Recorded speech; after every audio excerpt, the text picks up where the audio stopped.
a lot of people ask me what is it that I do, and you know, like with all the research that I read, and with, you know, with the studies that I see, I come up with I'm constantly changing what I'm doing in order to achieve optimal health, to be constantly, you know, again, trying to make sure that my body's able to maintain homeostasis, which is the body's ability to balance things.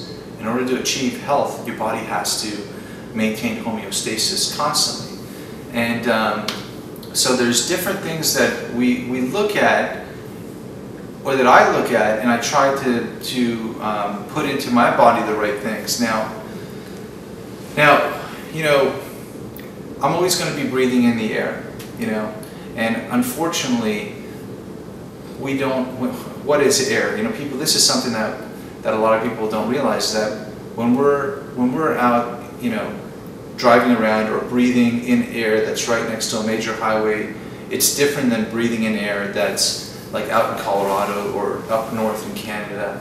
You know, when I went to Colorado, to Durango, Colorado, and I'll never forget getting off the plane and breathing in the air, and there was a difference. And I think that people who have been to these parts of the world, that actually went places that they're like, wow, the air here is different. There was like a pine smell, that because we were up that high in the mountains, and we could, you're breathing in better quality air.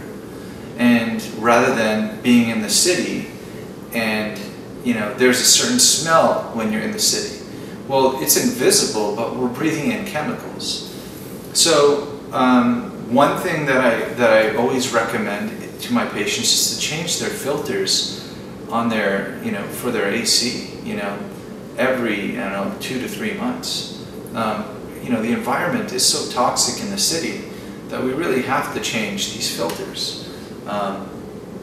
And that is one easy thing that you could be doing in your house or in your apartment, to at least be breathing in cleaner air.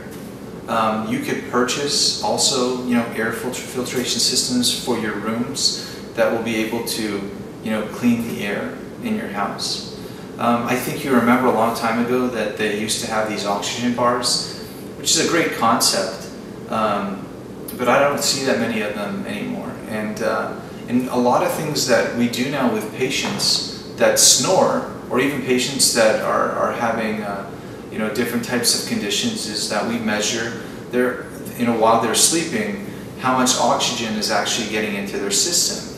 And a lot of times we're noticing that people are, you know, have decreased levels of oxygen in their blood, and they are having problems at night sleeping and actually getting the proper air in. So that's why you have more people on something called a CPAP machine when they're sleeping, so that they're able to get in more oxygen, because if you're not going to be able to sleep properly and get in the correct oxygen, you're going to have, again, that's a stress, and you're going to develop conditions that you're going to have symptoms of during the day.